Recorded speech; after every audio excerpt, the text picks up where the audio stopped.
is high towards far side, and Brian Propp turns it over in his own line to Dave Fenvis, who is knocked away by Guy Carbonneau. Carbonneau sidesteps Fenvis, who tried to get him back in return. The puck's behind the net for Hexstall. He grabs a hold of the Canadiens captain, Bob Gainey. Taps him on the helmet from behind. There is Nick Patillo. I said that Marsh is the only non-helmeted player. Sorry about that. Patillo as well.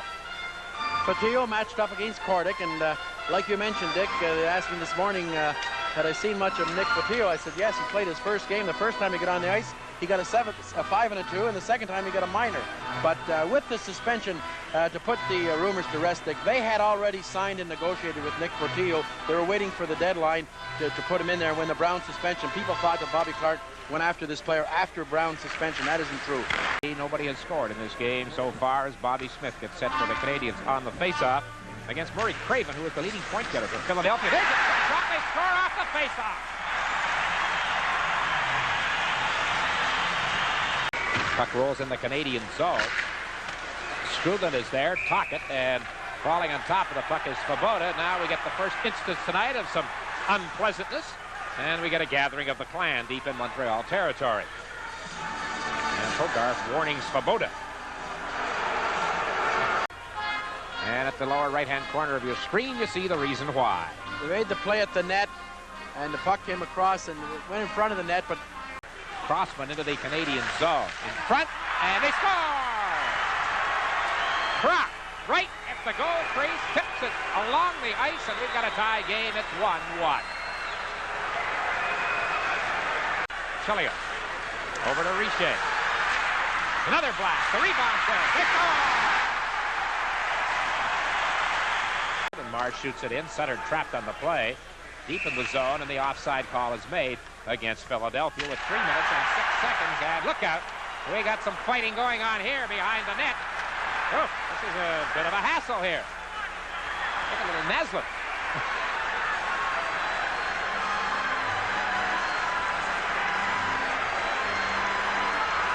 On the far side, this one right here seems to be the main event. Samuelson's lost his helmet. Lawler over there. looks like they've got 4 of them. The 2 players. I think it's Mellanby. Mellanby, that was the initial incident. Mellanby cross-checked Lawler. I thought first it was Svoboda, but it was Lawler. Things had quietened down and the whistle had blown and looked like a line change, and just behind the net this incident started. Well, young Scott Mellanby in his 2nd season with the Flyers. He's one of the players gone to the dressing room. There's only 3:06 left in the period. And now here we have it after the fact. Mellanby behind the net. No, it was Svoboda. Yep. That was what started the whole thing, and Lawler comes to the rescue. One-man rescue squad. How did they ever get out of that mess to be by themselves? I don't know, but they did. Here it is, another look at it, and the Mellanby play on Svoboda. The linesmen came in, and they had about 3 potential fights going here, and they snuck off on this side, Lawler and Mellanby. Here now, watch in front of the Montreal net. Number 32, Craven, pushed by Hayward. He gets back at him. Made contact with Hayward, and not much really. Well, here's Mike McPhee. He'd like to get one right here with Shell Darlene. McPhee fakes, moves into Darlene, scores! Oh, what a play by McPhee, and Darlene, 3-1 Montreal. Hazen and Samuelson. Corson trying to catch up to the puck. Can't quite. Richer at center right. Behind the Canadiens net. Poulin falls down in the corner. The Flyers try to control it. Chelios is going to get a penalty right there. Huffman a drive. Hayward with a good shot. Save off a shot that got through on the screen. Now, right after that, Craig Ludwig and Crossman up against the glass behind the Montreal net. Now here's Sutter trying to get started in the center ice zone. Can't get going. Naslin comes back for Montreal. Naslin a shot off the outside of the post. Players fall behind the net. Here's Richer working his way in. Hang on. Whistle goes, and I think we've got penalties called. The prop. Poulin tied up by Lawler. They get the puck in front. Good stop by Hayward. He has come up big in these last few minutes for Montreal. Poulin. Puck gets through. Chelios is down. Flyers control. Tocchet scores! A turnaround shot from the deep slot. And it's 3-2 Montreal. Shots on goal have evened up right now. 15 apiece. Carson a shot into the zone. Here's a chance now. Mellanby in front. He scores! Philadelphia. Mellanby in behind the Flyers tie the game 3-3. Quite a night for Scott Mellanby. I know his mother's here. She flew in from Calgary to see this game. John Perron's not as happy as Miss Mellanby is right now. Their 8th straight home ice victory. Team that's turned it around a bit. Here's Chilios. He changes hands, goes from right to left, got the shot through. Switch hitter. Could do it. He had 2 the other night in Chicago in the 4-4 tie. And the Flyers make a change now with Samuelson and Huffman coming out on defense. Bradbar sitting out a misconduct penalty. So young Huffman, 19-year-old rookie, getting a lot of ice. Sutter, Corson join in. Puck comes loose out in front. And it's tipped to the far side, and the Canadiens reshare. Quickly to the Philadelphia zone. A drive. Score!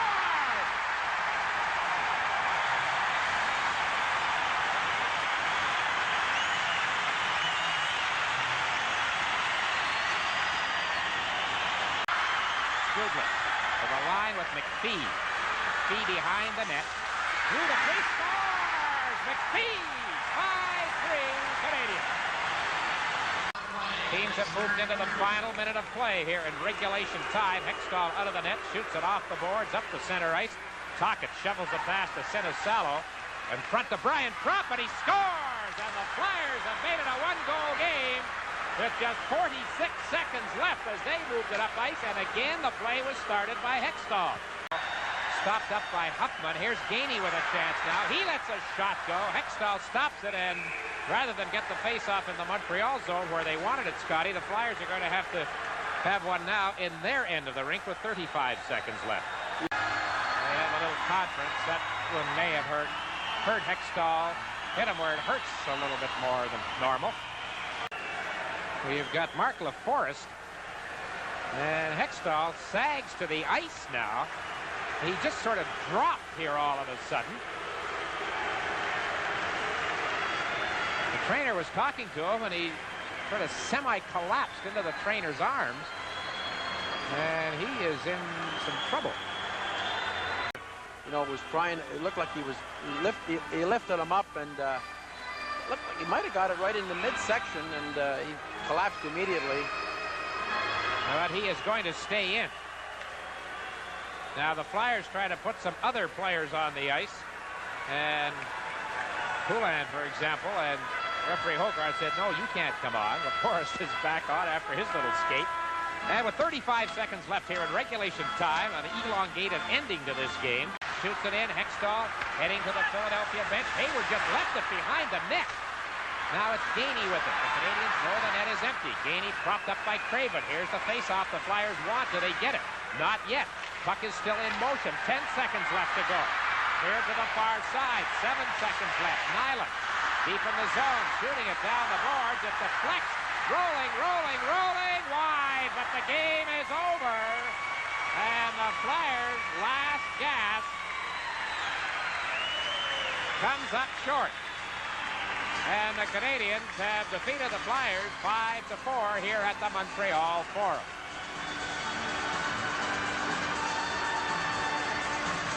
Live on CBC, Hockey Night in Canada.